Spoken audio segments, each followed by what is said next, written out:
Alhamdulillah alladzi an'ama alaina bi ni'matil imani wal islam. Asyhadu an la ilaha illallah wahdahu la syarika wa asyhadu anna Muhammadan abduhu wa rasuluh. Allahumma salli wa sallim wa barik ala Muhammad wa ala alihi wa ashabihi wa man tabaluda amma ba'd. Faya ibadallah usikum wa iyaya bitaqwallah. Qala Allah Ta'ala fi kitabil karim, a'udzu billahi minasyaitonir rajim. Ya ayyuhalladzina amanu ittaqullaha haqqa tuqatih wa la tamutunna illa wa antum muslimun. Shadaqallahul azim. Ma'asyiral muslimin, jamaah salat Jumat yang dirahmati Allah Subhanahu wa taala. Marilah pada kesempatan yang mulia ini ditantintinya kita manjatkan bersyukur kehadirat Allah Subhanahu wa taala atas limpahan rahmat dan nikmatnya yang dianugerahkan kepada kita semua, sehingga pada siang hari ini kita dapat memenuhi panggilan Allah untuk menunaikan salat Jumat. Mudah-mudahan ibadah kita diterima oleh Allah Subhanahu wa taala. Salawat dan salam senantiasa kita mohonkan akan dilimpahkan pada suri tauladan umat manusia Rasulullah Muhammad sallallahu alaihi wasallam. Ma'asyiral muslimin, jamaah salat Jumat yang dirahmati Allah Subhanahu wa taala. Tak terasa ini adalah Jumat terakhir di penghujung bulan Sya'ban, yang insya Allah tinggal beberapa hari lagi kita akan memasuki bulan Ramadan. Yang di dalam maklumat PP Muhammadiyah telah menyampaikan bahwa Ramadan, 1 Ramadan akan jatuh bertepatan pada hari Kamis tanggal 23 bulan Maret ini. Mengapa dapat diketahui? Karena Allah telah memberikan isyarat secara tegas dalam surat Yunus dan dalam surat Yasin yang menyatakan dengan pendekatan hisab hakiki wujudul hilal. Dan insya Allah Ramadan yang akan kita jalani ini akan bersamaan karena posisi hilal sudah melampaui sebagaimana bagi orang yang ahli ru'yah. Inilah salah satu keunggulan dan kemudahan yang Allah berikan pada kita. Orang sudah bisa mengatur mengenai waktunya. Mengapa Ramadan begitu istimewa dan begitu agung? Sebab dalam kehidupan manusia selalu ada sesuatu yang agung dan istimewa. Ada waktu yang istimewa, ada hari yang istimewa, ada tempat yang istimewa, tempat yang mustajab seperti misal yang ada di Makkah Al-Mukarramah, Raudhah yang ada di Madinah. Dan juga ada orang-orang yang istimewa. Karena itulah biasanya ketika orang istimewa hadir, maka kita menyiapkan segala daya. Misalkan dalam konteks kenegaraan kita, seorang presiden datang ke suatu tempat, atau Syekhul Azhar berkunjung ke Indonesia, atau Imam Haramain datang ke Indonesia, maka akan dilakukan persiapan-persiapan yang luar biasa.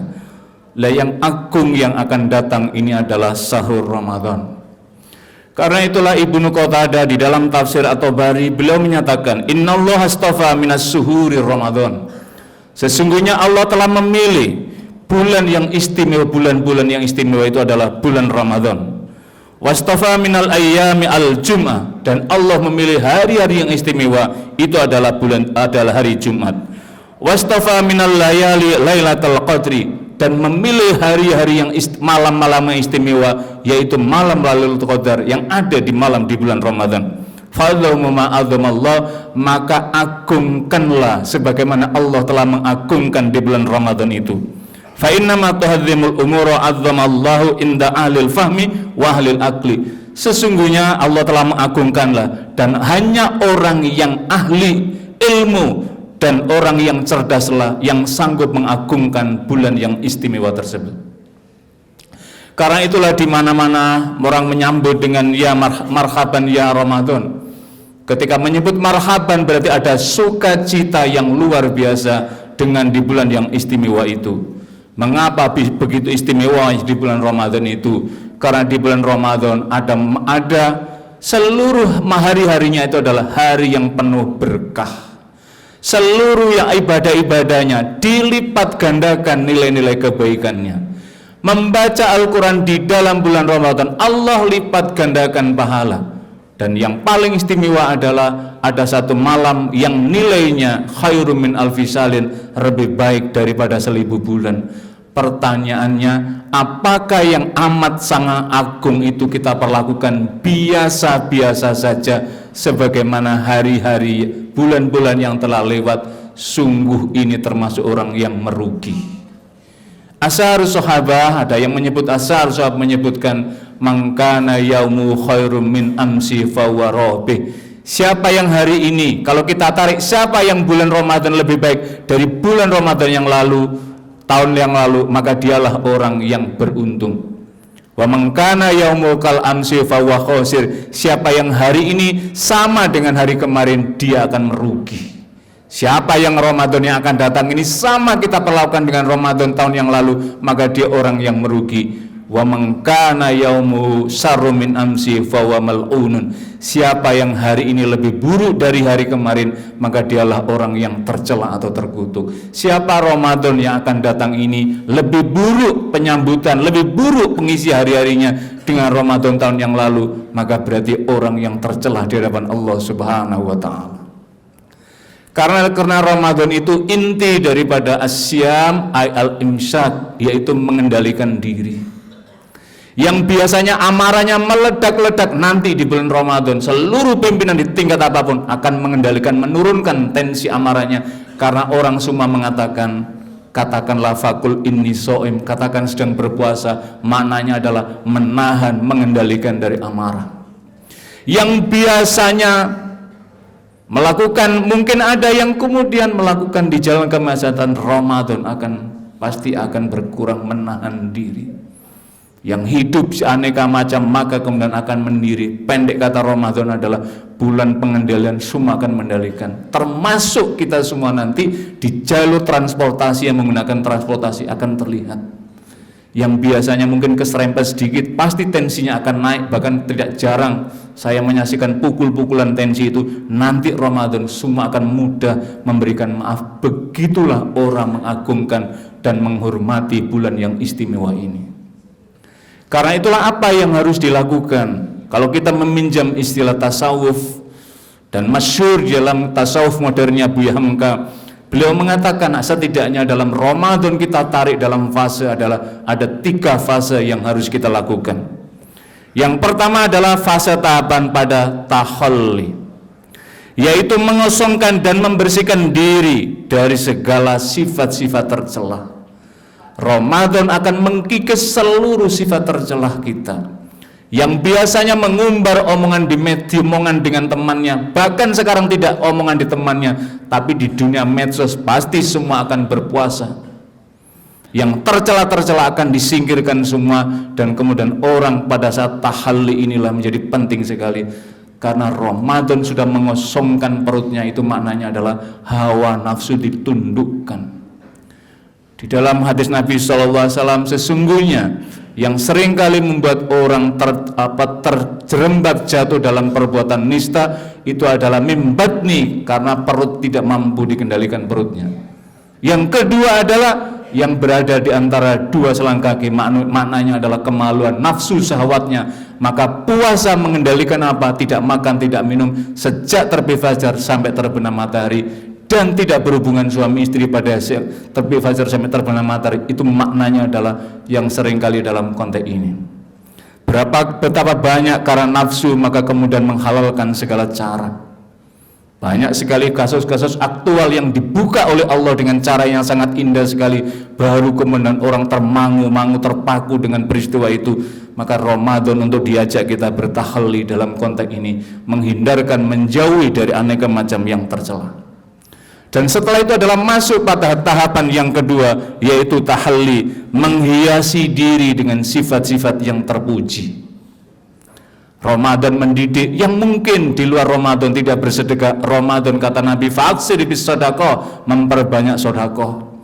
Kita lihat sepanjang jalan orang luar biasa membuka kaca menawarkan, begitu adzan maghrib tiba.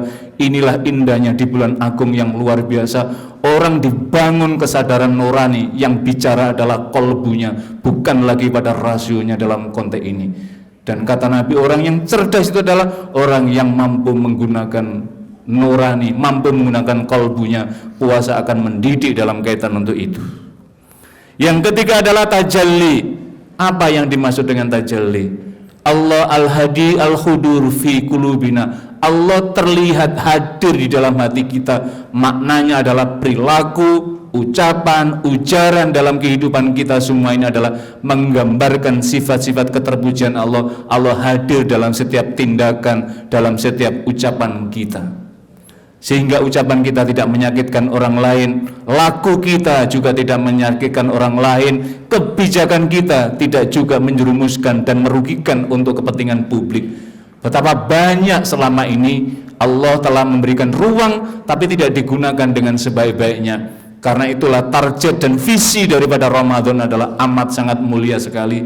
Wahai seakan-akan berbicara dalam konteks ini. Makanya kalau kita lihat dalam konteks perintah puasa adalah tingkat humanitasnya begitu tinggi sekali. Kalau sholat Allah panggil langsung hambanya. Isra dan Mi'raj sampai ke Sidratul Muntaha ada perintah langsung, dan luar biasa, sholat nggak bisa ditinggalkan. Yang ada adalah ruksa pelaksanaannya. Kalau nggak bisa berdiri dengan duduk, nggak bisa duduk dengan berbaring, nggak bisa berbaring dengan isyarat. Ketika isyarat sudah tidak ada, artinya nyawa sudah nazak sudah selesai, maka berarti yang sehat mensolati orang jenazah. Puasa tidak. Makanya perintahnya pun tidak menggunakan seperti aqimus sholawatu zat, tetapi dalam bentuk majhul. Ya ayyuhalladzina amanu, hai orang-orang yang beriman, kutiba alaikumusiyam, kutiba alaikumusiyam, dalam bentuk majhul, maknanya adalah diwajibkan atas kamu. Yang kata ahli tafsir menyebutkan, andai kata Allah tidak memerintahkan puasa, dan karena nilai manfaat puasa yang luar biasa, orang mukmin akan mewajibkan dirinya untuk berpuasa. Begitu indahnya uslub Al-Quran dengan kata kalimat kutiba, orang sudah mendapatkan eksplorasi informasi yang luar biasa. Dan untuk menegaskan kembali, ada orang yang kemudian ingkar terhadap ketentuan dalam konteks, wah untuk apa kita puasa? Allah menjelaskan, kama kutiba alal ladzina min qablu, umat-umat terdahulu juga telah berpuasa. Kaumnya Nabi Musa malah lebih berat dari kaumnya Nabi Muhammad SAW. Targetnya apa? La'allakum tattaqun, mudah-mudahan kamu menjadi manusia yang bertakwa. Bertakwa inilah puncak nanti yang akan kita raih. Dan orang-orang yang bertakwa itu artinya adalah orang yang pertama menyimbolikkan implementasi dalam perilakunya apa? Tawadhu, ketawaduan. Tawadhu artinya adalah penuh rendah hati. Ia tidak akan sanggup memperlakukan orang lain di luar batas ketentuan yang telah Allah tentukan. Akan menghormati, memanusiakan orang lain. Yang kedua adalah qanaah, sikap qanaah, merasa cukup.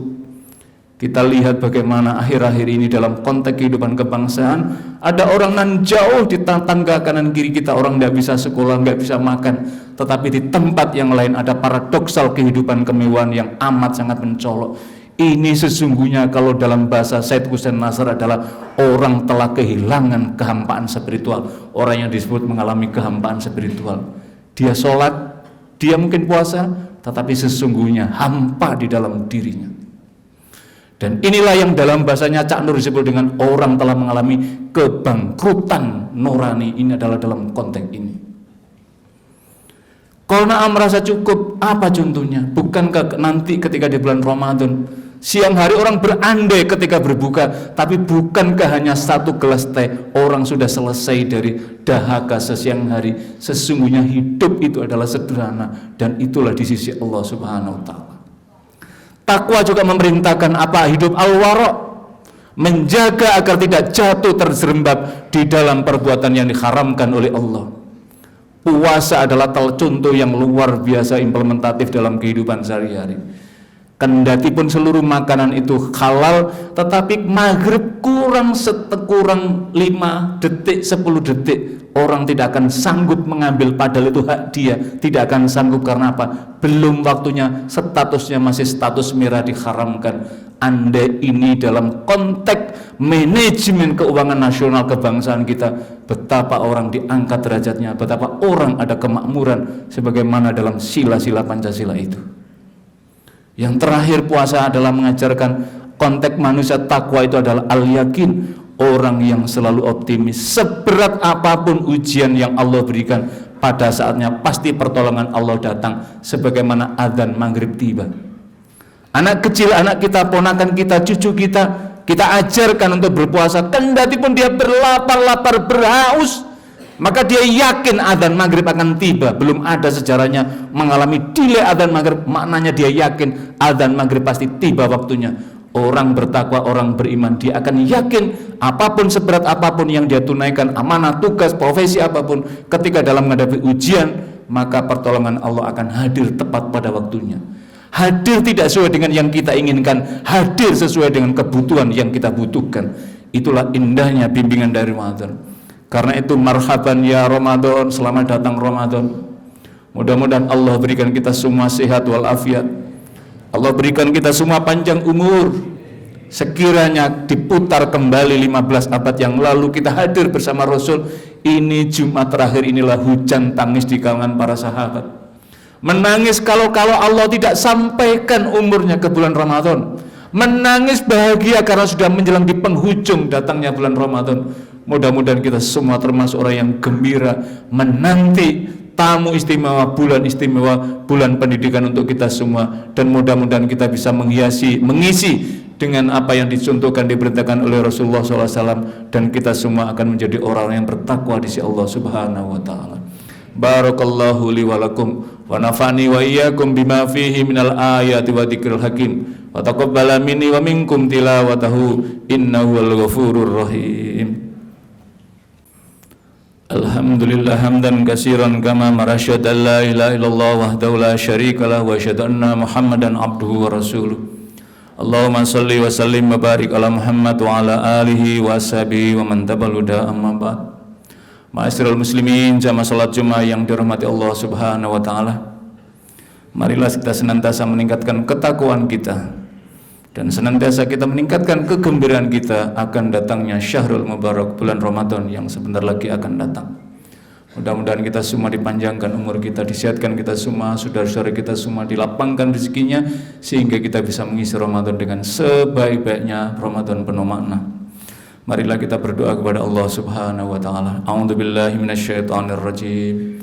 Bismillahirrahmanirrahim. Innallaha wa malaikatahu yusholluna 'alan nabi. Ya ayyuhalladzina amanu shallu 'alaihi wa sallimu taslima. Allahumma ighfir lil muslimina wal muslimat wal mu'minina wal mu'minat al ahya'i minhum wal amwat innaka sami'un qaribun mujibud da'wat wa ya qadiyal hajat. Rabbana la tu'ahidna in nasina aw akhtana. Rabbana wa la tahmil alaina isran kama hamaltu 'alal ladzina min qablina. Rabbana wa la tuhammilna ma la taqata lana bi. Wa'fu anna waghfir lana warhamna anta maulana fansurna 'alal qaumil kafirin. Rabbana zalamna anfusana wa illam taghfir lana wa tarhamna lanakunanna minal khasirin. Rabbana la tuzigh qulubana ba'da hadaytana wa hab lana min ladunka rahmah innaka antal wahhab.